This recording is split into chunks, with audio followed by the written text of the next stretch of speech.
kasus yang cukup membuat kita bertanya-tanya.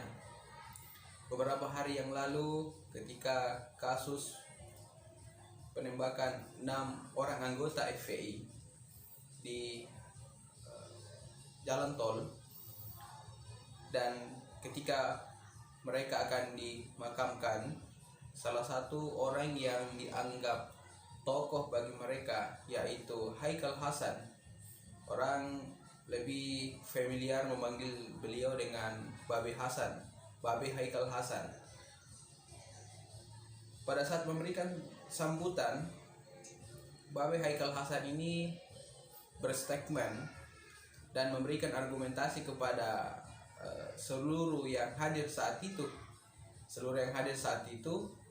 bahwa dia telah bermimpi bertemu dengan Nabi, telah bermimpi bertemu dengan Nabi Muhammad Rasulullah SAW, dan orang semua pada saat itu antara yakin dan tidak, percaya atau tidak, benarkah mimpi dari Babe Haikal Hasan itu bahwa ia telah bertemu dengan Nabi?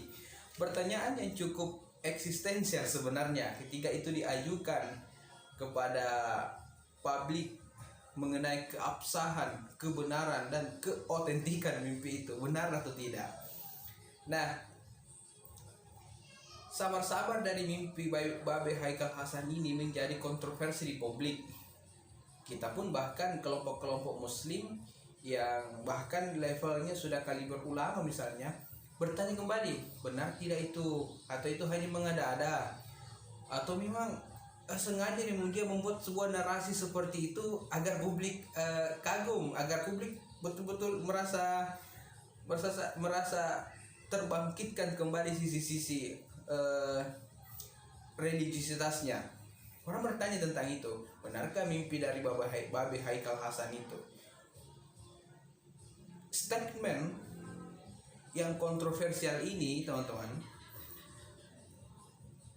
menjadi blunder di masyarakat pada saat publik juga bertanya kembali, benarkah?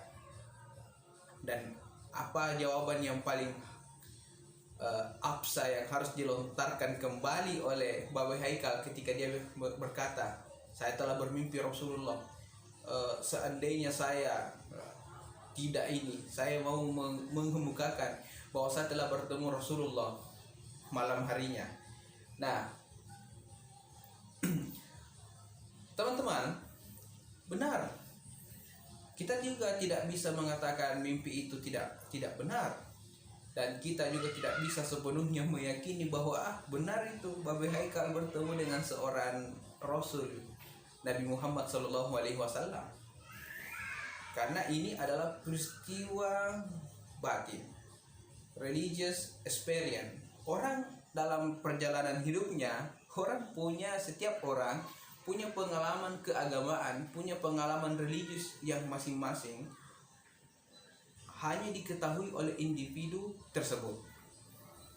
Kalau kita mau mengintervensi pengalaman-pengalaman experience, pengalaman-pengalaman keagamaan seseorang, maka kita keliru. Tetapi kita juga harus bertanya ketika dia mempublish, ketika dia melontarkan itu ke publik, bahwa saya tadi malam telah bertemu Rasul, saya bermimpi, saya masuk di Ka'bah, saya masuk di Masjid Nabawi, saya bertemu dengan Rasulullah SAW, dan dia berpesan kepada saya, tolong sebarkan pesanku ini kepada umat Islam di seluruh. Nah, teman-teman boleh mengkoreksi, teman-teman harus menanyakan ulang, benar tidak itu, absa tidak itu, apa buktinya bahwa kamu telah bertemu dengan Nabi pada saat semalam suntuk itu, padahal kamu kan cuma tidur.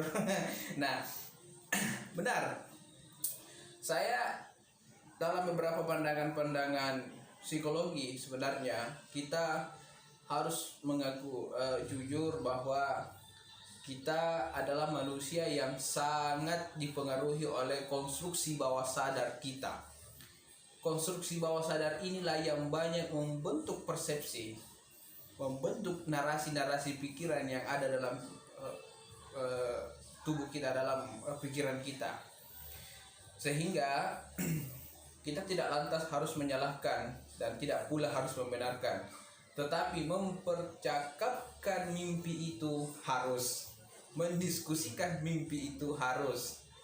Nah, orang selalu punya pengalaman bawah sadar.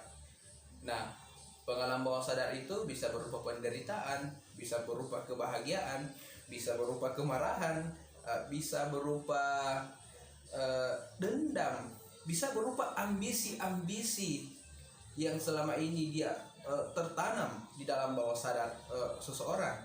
Nah, teman-teman, nah, konstruksi bawah sadar inilah yang mencuat naik ke atas. Dia lahir dalam berbagai bentuk.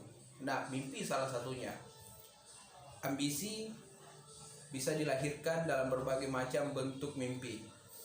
Sisi-sisi religius, sisi-sisi keagamaan bisa dia tampilkan dalam bentuk mimpi. Dia lahirkan dalam bentuk narasi-narasi mimpi, dia jelaskan kepada publik. Nah, jadi kalau melihat konstruksi Babe Haikal Hasan itu di publik dan mengaku bertemu dengan Nabi, kita harus mengakui bahwa ini Babe Haikal Hasan ini punya bawah sadar yang dia angkat ke permukaan, dan itu coraknya ini religious experience ini. Itulah yang dia klaim sebagai pengalaman keagamaan, pengalaman religius, pengalaman keagamaan yang dia publish ke publik. Dan itu tidak salah. Begitulah konstruksi setiap individu dalam mempersepsikan, dalam menarasikan semua setiap agama yang dia anut. Di banyak juga misalnya dalam tradisi Kristen itu, beberapa diskusi saya waktu-waktu yang lalu menyebutkan bahwa dia juga pernah bertemu dengan Kristus sampai diajak masuk ke dalam arsnya Allah. Dan itu tidak salah, karena itu adalah pengalaman religius yang berupa, misalnya dia adalah berupa ambisi, berupa berbagai macam sikap-sikap keagamaan yang dia pendam, dia taruh di bawah alam bawah sadarnya atau terbentuk di konstruksi bawah sadarnya. Nah, itulah yang meluap dalam berbagai bentuk mimpi. Nah, itu kira-kira pandangan yang harus saya berikan, yang harus kita berikan dalam berbagai perspektif kajian, sehingga boleh saja kita sebagai publik, sebagai masyarakat, sebagai orang yang harus bertanya bagaimana proses mimpi itu, bagaimana orang bisa bermimpi. Kita tidak boleh secara semena-mena bahwa menerima mimpi itu sebagai sebuah objek kebenaran. Tidak bisa. Nah, karena itu tidak lepas dari pengalaman-pengalaman religius, pengalaman-pengalaman keagamaan yang dikonstruksi dari misalnya pengalamannya belajar agama, pengalamannya mencari jati diri dalam hidupnya. Dulu dia adalah individu yang seperti ini dengan berbagai macam variabel tindakan-tindakan yang tidak sesuai dengan moral, misalnya. Tiba-tiba dia bertemu dengan orang yang dia anggap sebagai public figure dalam agama, ulama kah, ustadz kah, dan pendeta dan lain sebagainya. Bertemulah dia dibimbing, dia diajarkan, dia disampaikan, sehingga terkonstruksi bawah sadarnya, tertimbun dalam bawah sadarnya. Nah, ketika dia telah banyak berproses dan itu banyak memunculkan mimpi, pengalaman, kesadaran, itu semua.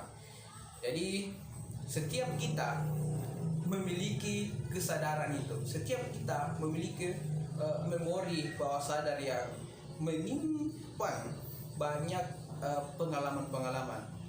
Kita adalah manusia yang marah, kita adalah manusia yang bahagia, kita adalah manusia yang tersiksa, kita adalah manusia yang sedih. Nah, itu semua pengalaman tersebut terkonstruksi dalam bawah sadar kita dan bisa meluap dalam berbagai bentuk. Salah satunya adalah mimpi. Saya kira cukup sekian. Assalamualaikum warahmatullahi wabarakatuh.